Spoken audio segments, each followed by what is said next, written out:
আমি চাই না ওর সঙ্গে থাকতে, কারণ আমি যেহেতু ওর ঘরের বউ, আমি যদি দুনিয়াতে থাকি তাহলে ইচ্ছায় বা অনিচ্ছায় জালেমের সহযোগী আমাকে হতে হবেই হবে। এজন্য আমি যেহেতু এখানে নারী, ও বাধ্য করে আমাকে রাখবে, আমাকে স্বাধীনতা দেবে না।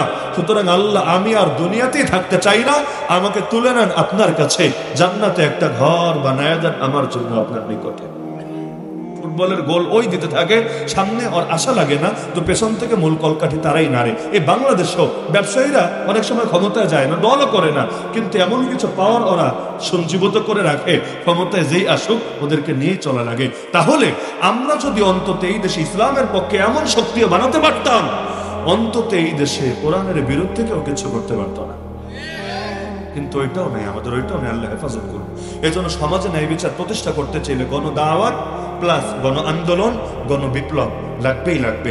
একটা পূর্ণাঙ্গ বিপ্লব ছাড়া এই জাতির কোনো মুক্তি নাই। ওই টুকটাক সংস্কার দিয়ে কিচ্ছু হবে না। সংস্কার হয় কোথায়?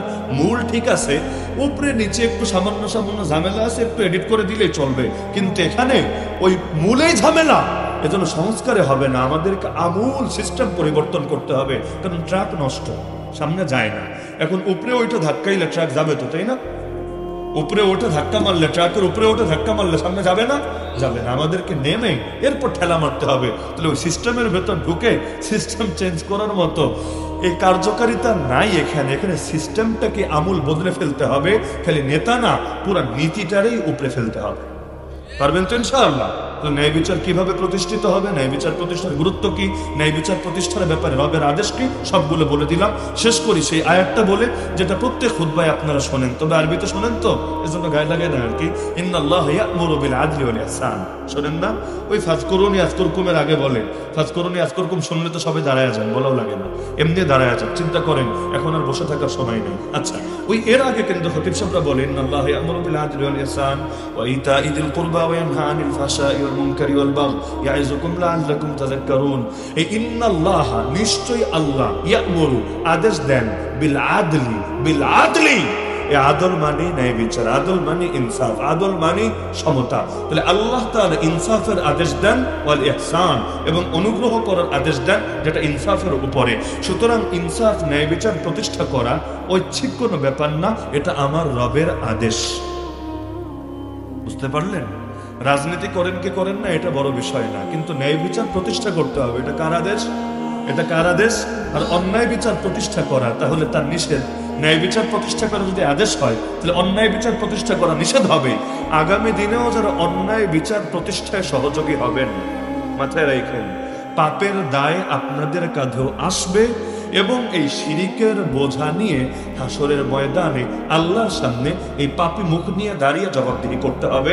কারণ ন্যায় বিচারে সহযোগী হলে তাআওয়ানু আলাল বিররি ওয়াত তাকওয়া, এটা রবের আয়াতের উপর আমল হবে। আর অন্যায় বিচার প্রতিষ্ঠায়, জুলুম প্রতিষ্ঠায় সহযোগী হলে আপনাকেও জাহান্নামের ইন্ধন হতে হবে। মনে রাখবেন অবশ্যই। শেষ করি একটা ঘটনা শুনিয়ে, বা ছোট্ট করে দুইটা ঘটনা শুনিয়ে। একটা ঘটনা হলো ইমাম আহমদ বিন হাম্বলের, নাম শুনেছেন? 4 ইমামের অন্যতম ইমাম। তিনি যখন জেলে, বলবেন আল্লাহ তারেও জেলে নিছে? আরে ভাই, সবাইরই নিছে, নবীরা নিলে আর উম্মতরা নেবে না, এটা হয়? ইমাম আহমদ বিন হাম্বল যখন জেলে, এক কারারক্ষী, কারারক্ষী বোঝেন? জেল গার্ড আসলো হুজুরের কাছে, হুজুর নবীজি থেকে একটা হাদিস শুনেছি। কি হাদিস?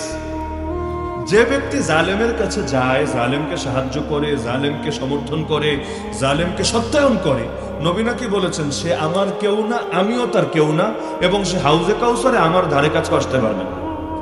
তো হুজুর আপনার কাছে আমার প্রশ্ন হলো, আমি তো জেলের গার্ড, আমি জালেমের সহযোগী কিনা? সুন্দর প্রশ্ন না? সুন্দর প্রশ্ন। আমি জালেমের সহযোগী কিনা? ইমাম আহমদ বিন হাম্বল বললেন, না, তুমি জালেমের সহযোগী না। এটা শুনে জেল গার্ড খুব খুশি হলো, মুখে হাসি ফুটে আসলো। এই হাসিটা তো আমি দেখি নাই, তবে একই প্রশ্ন আমিও কাশিমপুরে শুনেছিলাম। প্রশ্নটা এভাবে ছিল না, আমাদেরকে প্রশ্ন করেছিল, হুজুর আমাদের চাকরিটা হালাল না হারাম? আমরা যারা আপনাদেরকে এভাবে আটকায় রাখছি, খাঁচার ভেতর বন্দি করে রাখছি, আমাদের চাকরিটা হালাল না হারাম? ওই সময় আমি বলছিলাম, ভাই আমি ফতোয়া টতোয়া দিব না, আপনার দিলে কষ্টও দিব না, তবে আমি একটা ঘটনা শোনায় দেই, বাকিটা আপনি আপনার মন মতো বুঝে নিয়েন। পরে আমি এই ঘটনাটা শুনিয়েছিলাম, ইমাম আহমদের ঘটনা। ইমাম আহমদ বললেন, না, তুমি জালেমের সহযোগী না। জেল গার্ড মহা খুশি। এরপর তিনি বললেন, আরে বেটা, তুই তো নিজেই জালেম, তুই জালেমের সহযোগী হবি কোত্থেকে? এবার তো চমকে উঠলো, হুজুর এটা কি বলছেন? বললো হ্যাঁ, জালেমের সহযোগী কারে বলে বুঝিস? যে জালেমের খাবার রান্না করে দেয়, জালেমের জুতাটা এগিয়ে দেয়, জালেমের মাথার চুলগুলো আঁচড়ে দেয়, জালেমের কাপড় চোপড় ধুয়ে। আমি চাই না ওর সঙ্গে থাকতে, কারণ আমি যেহেতু ওর ঘরের বউ, আমি যদি দুনিয়াতে থাকি তাহলে ইচ্ছায় বা অনিচ্ছায় জালেমের সহযোগী আমাকে হতে হবেই হবে। এজন্য আমি যেহেতু এখানে নারী, ও বাধ্য করে আমাকে রাখবে, আমাকে স্বাধীনতা দেবে না। সুতরাং আল্লাহ, আমি আর দুনিয়াতেই থাকতে চাই না, আমাকে তুলে নেন আপনার কাছে, জান্নাতে একটা ঘর বানায় দেন আমার জন্য আপনার নিকটে। তাহলে সুতরাং এখান থেকে যারা জালেমের সহযোগী, জালেমের দলের অন্তর্ভুক্ত, জালেমরে ব্যালট দিয়ে সাহায্য করে, আপনারাও নিজেরা নিজেদের আখিরাতের জন্য এখনই তৈরি নেন। পরীক্ষা দিতে চাইলে আগে প্রস্তুতি নিতে হয় না? তো জাহান্নামে মাইক টেট যে খাবেন, আগ থেকে রেডি হতে হবে না? মানসিক প্রস্তুতি নিয়ে রাখেন। আমরা যেমন আগ থেকে মানসিক প্রস্তুতি ছিল আমাদের, রিমান্ডে যাওয়া লাগতে পারে, জেল হতে পারে, গুম হতে পারে, গলে ফাঁসির দড়ি ঝুলতে পারে। বাস্তবে প্রস্তুতি যত বেশি ছিল অত কঠিন হয়নি, আলহামদুলিল্লাহ। প্রস্তুতি আরো ছিল, অত কঠিন হয় নাই, সহজে হয়েছে। তো আপনারাও জাহান্নামে মাইর খাওয়ার লেগে রেডি থাকেন। দুনিয়ায় রিমান্ডে দেখ বা না দেখ, ডিম থেরাপি দেখ বা না দেখ, জাহান্নামের দারোগা রেডি আছে আপনাদের খেদমতের জন্য, 24 আওয়ার্স বিনামূল্যে সেবা দেওয়ার জন্য। সুতরাং জালেমের এবং জুলুম যদি ছাড়তে না পারেন, এখন থেকে মানসিকভাবে তৈরি নেন, যাতে করে আপনাদের একটু বাঁশের দলা খাওয়া সহজ হয়, ডিম থেরাপি খাওয়া সহজ হয়, আগুনে কাবাব হওয়াটা সহজ হয়। কারণ প্রস্তুতি থাকলে ইনশাআল্লাহ মানায় নিতে পারবেন। আর জাহান্নাম কিন্তু অসাম্প্রদায়িক জায়গা, টেনশন নেই, অসাম্প্রদায়িক জায়গা। পাপী মুসলমানও থাকবে, কাফেরও, মুশরিক, নাস্তিক, বেঈমান, মুরতাদ, কাদিয়ানীয় সব দল বিয়ল মিলে একসাথে থাকবে। 10 মিলে করি কাজ, হারি জিতি না ইলাজ। অপরদিকে জান্নাত কিন্তু সাম্প্রদায়িক জায়গা, একমাত্র মুসলমান সম্প্রদায় ছাড়া দ্বিতীয় কেউ যাবে না। যদি দ্বিতীয় কেউ যে আমাকে নাম বলেন, আমি নতুন জ্ঞান শিখে যাব। কারণ দয়ামেরি হুজুরের থেকে ছোটকালে জ্ঞান শিখেছি, আপনাদের থেকেও নতুন একটা জ্ঞান শিখে যায় যে মুসলমান সম্প্রদায় ছাড়া দ্বিতীয় কোন সম্প্রদায় জান্নাতে যাবে, নাম জানা আছে? তার মানে জান্নাত এক সম্প্রদায়ের জন্য বরাদ্দ জায়গা, সাম্প্রদায়িক জায়গা। আর জাহান্নাম সকলের জন্য বরাদ্দ জায়গা, অসাম্প্রদায়িক জায়গা। সুতরাং ইসলামের কথা শুনলে যারা সাম্প্রদায়িকতার নাম লাগায়া জুলুম করতে চলে আসেন, আপনাদেরকে অগ্রিম টিকিট দিয়ে দিলাম। অসাম্প্রদায়িক জায়গার জন্য মানসিকভাবে প্রস্তুতি নিতে থাকেন।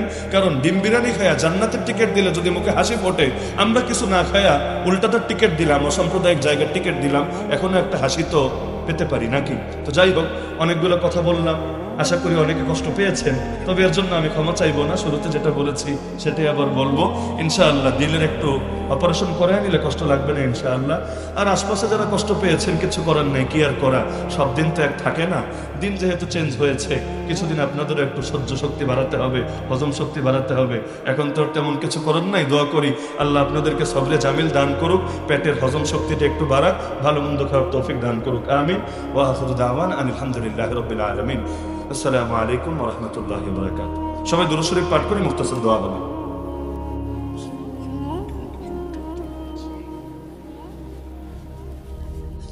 الحمد لله رب العالمين والصلاة والسلام على سيد المرسلين وعلى آله وأصحابه أجمعين يا رب العالمين يا أرحم الراحمين يا أحكم الحاكمين يا الله আপনি আমাদের আজকের এই তাফসীর মাহফিলকে কবুল করে নেন। আয় আল্লাহ, আপনি আমাদের জিন্দেগীর সমস্ত গুনাহ খাতাগুলোকে মাফ করে দেন। আয় আল্লাহ, আপনার কাছে দুটো হাত তুলে ক্ষমা ভিক্ষা চাচ্ছি, এই মাহফিল থেকে নিষ্পাপ হয়ে বাড়িতে ফিরে যাওয়ার তৌফিক দান করেন। আয় আল্লাহ, আমাদের মা বাবা, আপনজন, আত্মীয় স্বজন যারা কবরে শুয়ে আছেন, প্রত্যেকের কবরকে আল্লাহ জান্নাতের বাগান বানিয়ে দেন। আয় আল্লাহ, হযরত গহরপুরি, হযরত ইসামতি, আল্লাহ হযরত আমার উস্তাদ আল্লামা আব্দুল আজিজ দায়ামির সহ আরো যে সমস্ত বুজুর্গানে দিন কবরে শুয়ে আছেন, আপনার মেহমান হয়ে আছেন, আয় আল্লাহ তাদের কবরগুলোকে নূরে নূরানি বানায় দেন, জান্নাতুল ফেরদাউসের আলা মাকাম তাদেরকে নসিব ফরমান। আয় আল্লাহ, তাদের যোগ্য উত্তরসূরি সমাজের মধ্যে আপনি তৈরি করে দেন। আয় আল্লাহ, যে মুরব্বীরা এখনো জীবিত আছেন তাদেরকে নেক হায়াত দান করেন। আমাদের মধ্যে যারা অসুস্থ সবাইকে শেফায়ে কামিলা আজল নসিব করেন। আয় আল্লাহ, যে যে সমস্যায় আটকে আছে সকলের সমস্যাকে দূর করেন। আয় আল্লাহ, আমাদের দিলগুলোকে এক এবং নেক বানায় দেন। আয় আল্লাহ, আগামীর বাংলাদেশকে ইসলামের বাংলাদেশ, কোরআনের বাংলাদেশ, খেলাফতের বাংলাদেশ বানায় দেন। আয় আল্লাহ, আপনার দিন তো বিজয়ী হবেই হবে। আয় আল্লাহ, সেই দিনের বিজয় আমাদেরকেও কিছু না কিছু অবদান রাখার তৌফিক দান করেন। আয় আল্লাহ, সমাজে ন্যায় বিচার প্রতিষ্ঠা করার তৌফিক দান করেন, অন্যায়ের বিরুদ্ধে শক্ত হাতে রুখে দেওয়ার তৌফিক দান করেন। আয় আল্লাহ, আপনার নবী বলেছেন ঈমানের স্তর 3টা, অন্যায় দেখলে হাত দিয়ে রুখে দেয়, না পারলে মুখ দিয়ে প্রতিবাদ করে, না পারলে দিল দিয়ে তার বিরুদ্ধে প্ল্যান পরিকল্পনা করতে থাকে। আয় আল্লাহ, আমরা যাতে আমাদের হাত দিয়ে সর্বোচ্চটুকু দিয়ে যাতে সমস্ত অন্যায়কে ন্যায় দ্বারা বদলে দিতে পারে সেই তৌফিক আমাদেরকে দান করেন। আয় আল্লাহ, যাদের উদ্যোগে, যাদের অক্লান্ত পরিশ্রমে, যাদের অর্থে এই কোরআনের মাহফিল সফল হলো, আয় আল্লাহ তাদের দুনিয়া এবং আখিরাত উভয় জাহানকে আলোকিত করে দেন। আয় আল্লাহ তাদের এই খিদমতের বদৌলতে আখিরাতের পথকে তাদের জন্য সহজ করে দেন। বিশেষ করে যারা দান সদকা করেছে তাদের প্রতিটা পয়সাকে কবুল করে নেন। যে যে নিয়ত দান করেছে প্রত্যেকের দিলের নেক মাকসাদকে পূরণ করে নেন। জিন্দা মুর্দা সবাইকে মাফ করে দেন। আয় আল্লাহ যারা কোরআনের বিরুদ্ধে, কোরআনের মাহফিলের বিরুদ্ধে, ওলামায়ে কেরামের বিরুদ্ধে, আয় আল্লাহ ওদেরকে এমন দৃষ্টান্তমূলক শাস্তি দেন আগামীর বাংলাদেশে কেউ যাতে ইসলাম নিয়ে ছিনিমিনি খেলার দুঃসাহস না দেখায়। আয় আল্লাহ বেয়াদবগুলোর জন্য আপনি যথেষ্ট হয়ে যান। আয় আল্লাহ আবু জাহাল, আবু লাহাবি বেয়াদবদের যে পরিণতি হয়েছে ওদের প্রেতাত্মাগুলোর একই পরিণতি আপনি করে দেন। আয় আল্লাহ কপালে যদি হেদায়েত না থাকে এগুলোরে আপনি পর্যাপ্ত পরিমাণ সাজা দিয়ে গোটা জাতির জন্য একটা বার্তা হিসেবে আল্লাহ আপনি দিয়ে দেন। আয় আল্লাহ আমাদেরকে ঈমান নিয়ে বাঁচার, ঈমান নিয়ে মরার, কালেমা পড়তে পড়তে শেষ নিঃশ্বাস ত্যাগ করার তৌফিক দান করেন। আয় আল্লাহ আমাদের সবাইকে রমজান আসছে, আল্লাহ আরেকটা রমজান পাওয়ার তৌফিক দান করেন। আয় আল্লাহ আমাদের হায়াতে বরকত দিয়ে দেন। আয় আল্লাহ আমরা যাতে রহমত, মাগফিরাত, নাজাত, লাইলাতুল কদর পেয়ে মালামাল হতে পারি সেই তৌফিক দান করেন। আয় আল্লাহ অনেক ভাই রোজা রমজানের দিনে ওমরা যাওয়ার নিয়াত করেছে, আয় আল্লাহ তাদেরকেও মাকবুল মাবরুর ওমরা সম্পূর্ণ করে দেশে ফিরে আসার তৌফিক দান করেন। আয় আল্লাহ অনেকে ইজতেমায় আছেন, আয় আল্লাহ তাদেরকেও নিরাপদে ইজতেমা শেষ করে নিরাপদে বাড়িতে ফিরে আসার তৌফিক দান করেন। আয় আল্লাহ সব দলাদলি খতম করে আমাদেরকে দ্বীনের উপর ঐক্যবদ্ধ হওয়ার তৌফিক দান করেন, সিরাতে মুস্তাকিমের উপর চলার তৌফিক দান করেন। আয় আল্লাহ আমাদের প্রত্যেকের কবরকে প্রশস্ত আর আলোকিত বানিয়ে দিয়েন, মুনকার নাকিরের জবাব সঠিকভাবে দেওয়ার তৌফিক দিয়েন, মিজান নেকের পাল্লা ভারী করে দিয়েন, ডান হাতে আমলনামা দিয়েন, আরশে আজিমের নিচে একটুখানি ছায়া দিয়েন, নবীজির হাতে হাউজে কাউসারের পানি পান করার তৌফিক দিয়েন, পুল সিরাতের পোল বিজলির গতিতে পার হওয়ার তৌফিক দিয়েন। আয় আল্লাহ হিসাব চাইলে হিসাব দিতে পারবো না, আয় আল্লাহ বিনা হিসাবে জান্নাতে যাওয়ার তৌফিক দিয়েন। সুবহান রাব্বিকা রাব্বিল ইজ্জাতি আম্মা ইয়াসিফুন ওয়া সালামুন আলাল মুরসালিন ওয়ালহামদুলিল্লাহি রাব্বিল আলামিন বিরহমাতিকা ইয়া আরহামার রাহিমিন।